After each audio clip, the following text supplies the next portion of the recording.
How many will be saved? What is salvation about? When John the 23rd, a few popes ago, was elected, he had a great sense of humor, and after his election, they used to have, I think it was his first audience, he was walking through St. Peter's Square. And as he walks and blesses the crowd, he hears a couple of nuns talking. They were like front row, but they were talking pretty loudly. And one turns to the other and says, "Oh my goodness, he's very ugly." And so as he walks up, he turns back and says, "Sorry, sister, the election of the Pope, it wasn't a beauty contest." So salvation is not a beauty contest in the meaning that, we identify the narrow gate and say, I want to get through that gate. But it's not about how many inches you have around your waist. It's not a beauty contest. And salvation is not even about statistics. How many will be saved? We're getting all into statistics and percentages.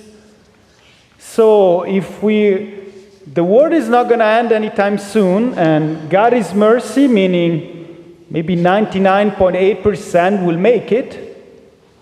Oh, I for sure know 0.2% people that are worse than me, right? So I'll make it.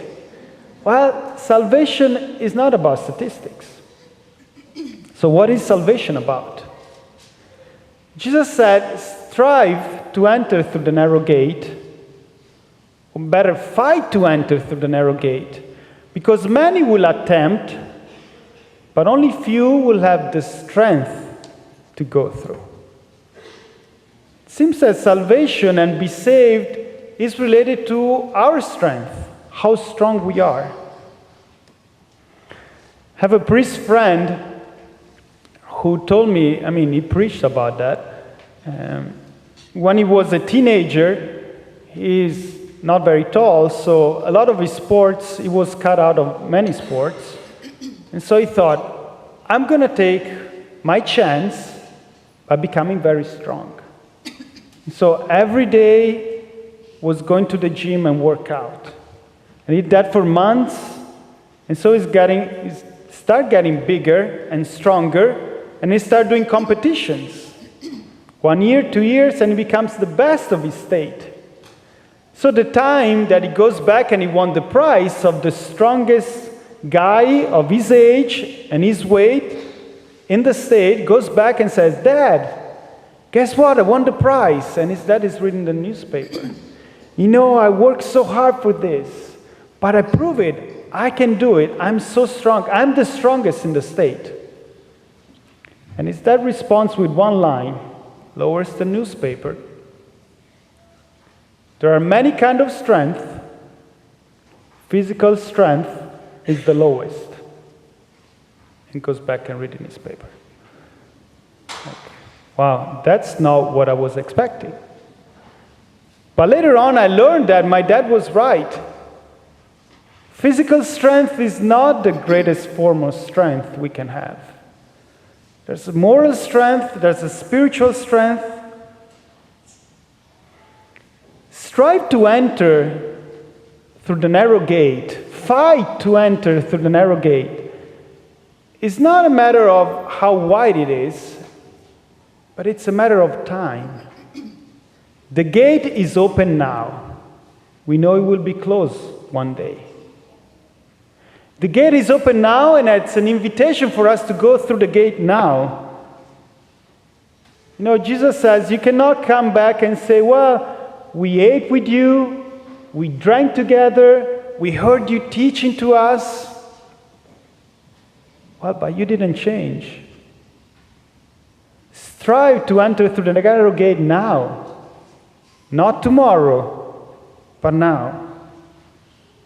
And so strength is something that has to do with salvation, because strength is something that allows us to be firm in difficulties.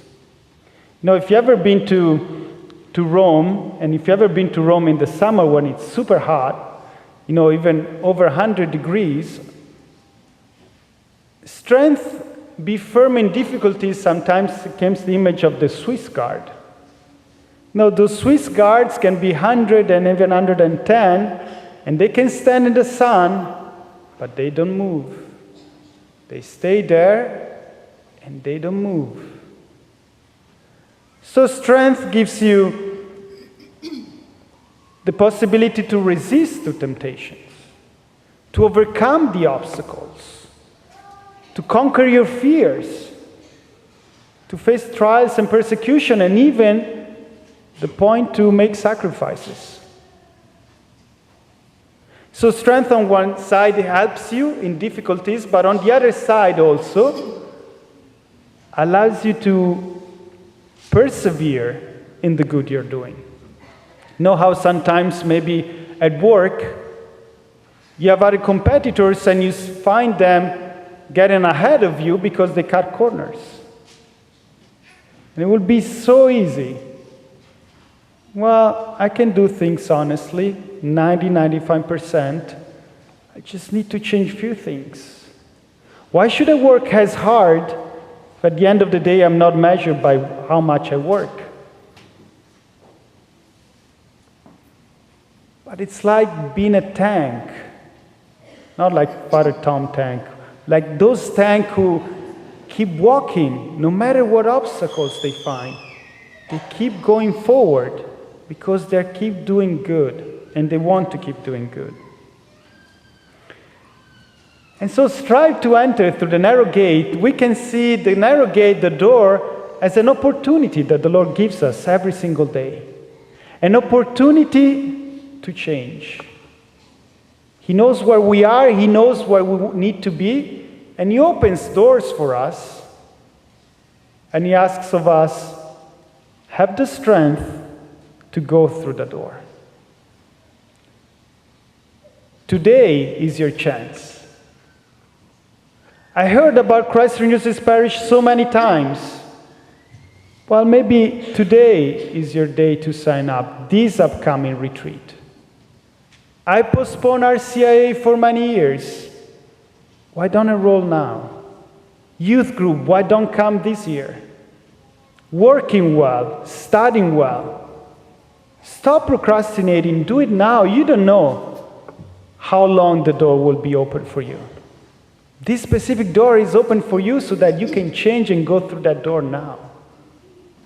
I remember talking with this man, he was in his 60s, and he said, I've been going to the Adoration Chapel now, it's been a few years. Every single day, half an hour, 45 minutes, an hour, it depends on my schedule. It has done so much good to me and my soul that I wish that I started many, many years ago. But I don't know why I kept saying, yeah, I heard it, don't need it. And we hear that over and over again. Missed opportunities. The door opens a door every single day for you. So our good news is to be attentive to the doors that the Lord is opening. The good news is to when we realize there's a door open in front of us, an opportunity, pray and say, Lord, give me the strength to go through this door. Maybe I need to leave something behind, give me the strength to do it. Maybe I need to have the strength to see the good that comes. Give me the strength to do that. And then come back. Come back and share these joys. Come back and share these graces with us. Does good to your heart and to your communities and families' heart when you said, yeah, there was a door. Yeah, it wasn't easy, but I went through it. And it made all the difference.